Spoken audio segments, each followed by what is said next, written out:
Muito obrigada, Sr. Primeiro-Ministro. Distintos mandatários do povo, permitam-me que, ao abrigo do número 2 do artigo 206 da Constituição da República, convide agora Sua Excelência, o Sr. Ministro dos Recursos Minerais e Energia.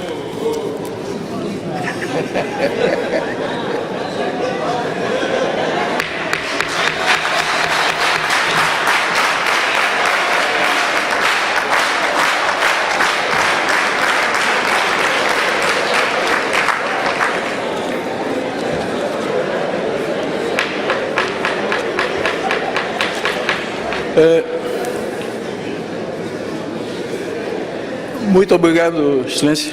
Sua Excelência, Senhora Presidente da Assembleia da República, Suas Excelências, Senhores Deputados, Sua Excelência, Senhor Primeiro-Ministro, Senhores Membros, Senhores Ministros e Vice-Ministros, Excelências, Minhas Senhoras e Meus Senhores, eu começo por agradecer a oportunidade que me é dada de intervir nesta sessão para dar algum contributo em alguns aspectos que acho sejam importantes para o debate que está em curso. E desde já agradeço o debate que foi caloroso sobre estas matérias, na direção da aprovação dos instrumentos do Plano Econômico e Social e do Orçamento do Estado, que são necessários para o trabalho que desenvolvemos. Tenho alguns assuntos de esclarecimento pontual e depois algo relacionado com o peixe do presente ano, embora todos sejam relacionados com a matéria em discussão. O primeiro ponto que gostaria de me dirigir sobre ele foi levantada uma preocupação ou uma questão relativa à evolução dos preços internacionais do petróleo bruto e das suas eventuais repercussões internamente no nosso país. Sem dúvidas, os preços do petróleo bruto têm evoluído, estiveram numa ascensão, portanto um progresso em alta até mais ou menos meados e princípios do terceiro trimestre do ano passado, e iniciou-se uma queda brusca sobre os mesmos, tendo-se atingido o mínimo em janeiro deste ano e havendo agora uma pequena oscilação de subida que ainda se contém dentro dos números que estão sendo apresentados aqui nesta proposta do PES.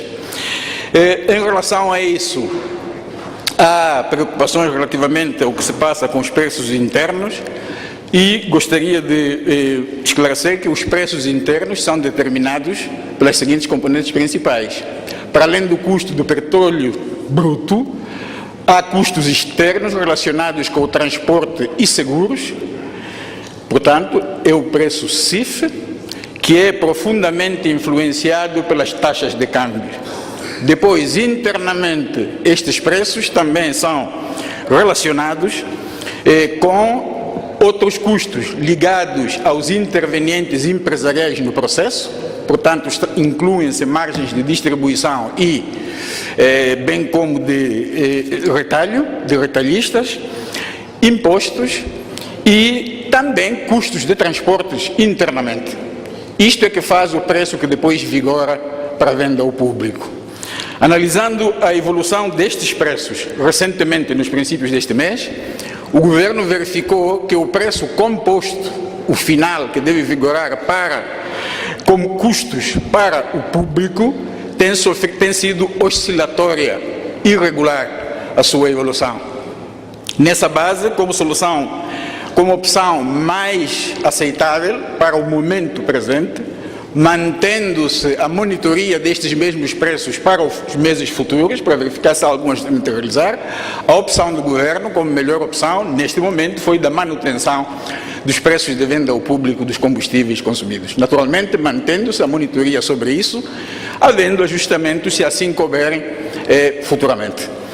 Isto era o primeiro ponto que gostaria de mencionar. Ligado a esta decisão, obviamente que o Governo tem preocupações sobre as áreas produtivas, decidiu também manter certos benefícios que estão em vigor, nomeadamente a continuação da prevalência de subsídios que são dados às empresas ou aos transportadores dos semicoletivos de passageiros nos centros urbanos, Quando os preços do gasóleo ultrapassem os 31 meticais, este benefício continua mantido para os transportadores licenciados.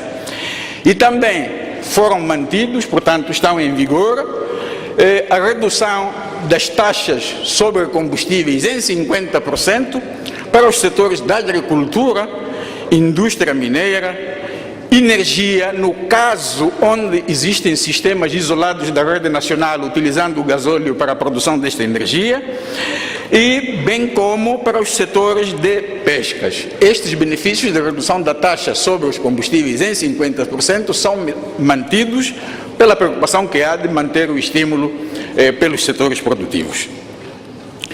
Um segundo ponto que foi levantado, e vale a pena tratarmos sobre ele, diz respeito à questão da crise internacional, que tem feito cair também os preços em vários produtos que são produzidos localmente, sobretudo na indústria mineira, como carvão, areias pesadas e outros localmente.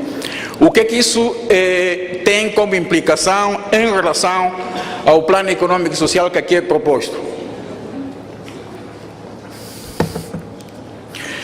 Diferentemente do que pode parecer, os números que aqui estão propostos como sendo as metas de produção para o presente ano foram já ajustados, considerando esta previsão da tendência da queda dos preços. As previsões de aumento de produção no ano passado eram diferentes daquelas que aqui constam. Houve ajustamento. Eu vou dar um exemplo. Por exemplo, em carvão, previa-se que no ano passado a meta para este ano pudesse ser 10 milhões e 400 mil toneladas. Atualmente, a proposta aqui está são 6 milhões de toneladas. E isto consta de outros produtos também. Este ajustamento foi realizado. Obviamente que a oscilação dos preços vai continuar, é algo fora do controle do governo. Se assim continuar, devemos monitorar e verificar o que há. Não podemos adivinhar, em princípio, mas houve um cuidado de fazer um ajustamento para tentar minorar isso. Obviamente que esta situação cria alguns problemas em matérias de emprego de mão de obra nas minas, e foram levantadas algumas preocupações. O que é que isso vai ser em relação ao emprego?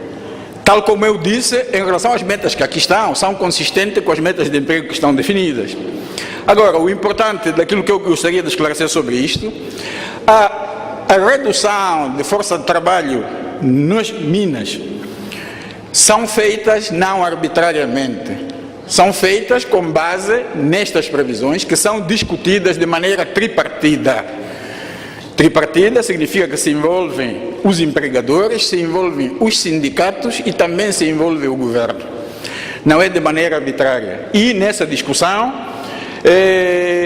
é discutido a ideia de encararmos a crise, isto por proposição do governo, não como um assunto definitivo. A crise não se instala para ficar, ela é sempre temporária, demorando mais ou menos tempo.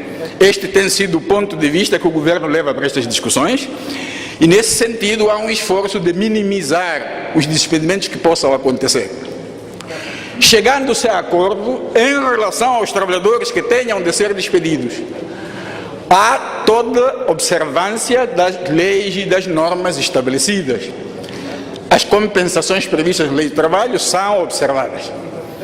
Sobre isto, queria dizer que é este o procedimento e vai continuar. Do lado do governo, tem sido envolvida a inspeção do Ministério do Trabalho e outros elementos que sejam importantes, bem como a inspeção do lado das minas e direção de minas. Este é o procedimento e ele será mantido. O importante aqui a fixar é que o governo tem a preocupação de manutenção de empregos, mas também tem a preocupação de manutenção das empresas, como aquelas que oferecem os postos de trabalho. As empresas não podem funcionar com custos acima das suas capacidades. Isto é uma coisa que devemos ter em conta. As empresas também são parte do processo, são parte aqui do nosso país e elas são necessárias. Houve uma outra questão que foi levantada relativamente à publicação de contratos, foi observado que era importante que isto se fizesse.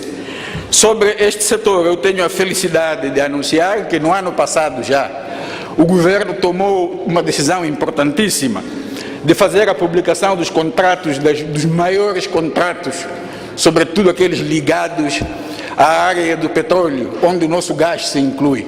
Desde o ano passado que estes contratos são públicos, não são mais uma coisa escondida.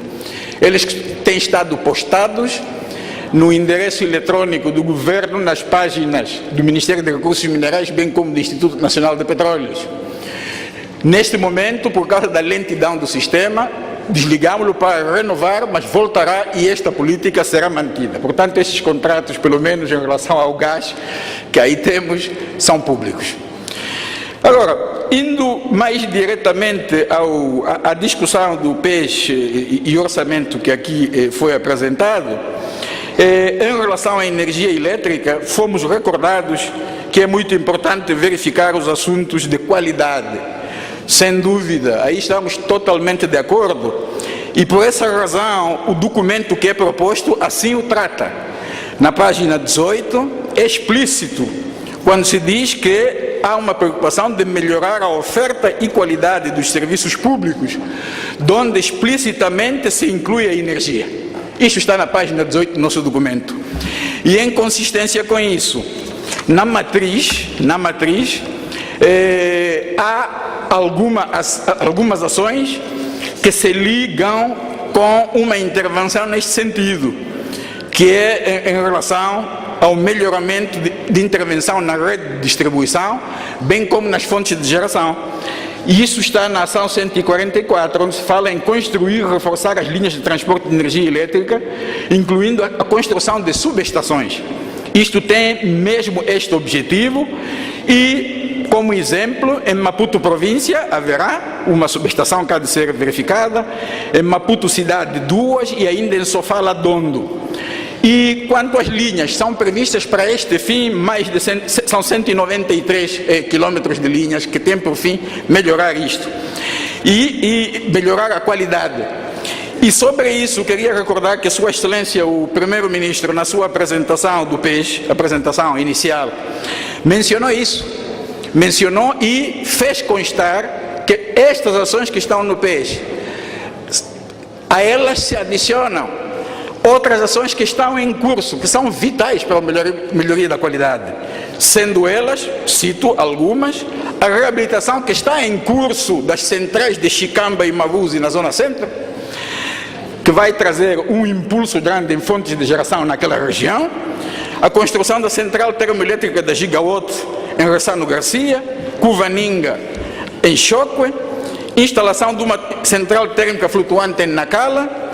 E depois, em infraestruturas, temos diversas. Temos a linha de Ressano Garcia Macia, Zimpeto Marraquene, Chibata Dondo, Mavuzi Chibababa, Quamba Marupa, e podíamos seguir em frente com esta lista. E em termos de subestações, para além daquelas que eu indiquei, há Zimpeto, Marraquene, Jardim, Costa do Sol, e ainda também Chibata, Chimoara, Chimoio, Munhava, etc., que são trabalhos que estavam em curso que vão ser continuados. Por último, ou melhor, antes de entrar no ponto final, há aqui uma questão que foi levantada e importantíssima. Foi mencionado de que o governo devia se preocupar com a formação na área dos recursos naturais e energia. É óbvio. E felizmente o governo não está esquecido disso, tem um programa sobre a formação e no PES que aqui consta, se verificarem com cuidado nas páginas que dizem respeito a desenvolvimento do capital humano, estão previstas bolsas de estudo que são entregues pelo Instituto Nacional de Bolsas. Dentro daqueles números de bolsas que ali constam, estão previstas para este ano 35 bolsas para diversos cursos dentro e fora do país que dizem respeito ao setor de recursos minerais e energia. E sobre isso queria dizer que a seleção do pessoal que vai para estes cursos é feita em todas as províncias, em concurso aberto. Não é para favorecer filho de A, B ou C, como muita gente às vezes pensa erradamente. Finalmente, eu gostaria de dizer que ouvi comentários referindo-se, por exemplo, que o plano econômico e social pudesse ser ou panfletário ou não ir de acordo com os interesses da população, etc. O meu ponto de vista é claro, é o ponto de vista que creio que o governo também o tem. O nosso plano, a proposta do plano econômico e social está muito longe de ser panfletário. É uma proposta consistentemente elaborada, tem objetivos, tem metas, está bastante explícito a localização, simplesmente tem um aspecto importante que é realismo, que felizmente também ouvi aqui mesmo nesta sala, várias intervenções dizendo que deve haver realismo na elaboração de um plano de atividades. Realismo para que haja atividades execuíveis. Obviamente que podem ficar muitas coisas por resolver, mas devemos fazer aquilo que é factível num determinado momento. E é esta a proposta que temos em cima da mesa, e neste sentido, mais uma vez, diria que há bastante bom senso no parecer das comissões e em várias intervenções aqui havidas, que sugerem que, precisamente pelo seu realismo e adequação, as propostas do Plano Econômico e Social e de Orçamento de Estado para 2015 tenham de ser aprovadas. Muito agradeço a vossa atenção, excelências. Obrigado.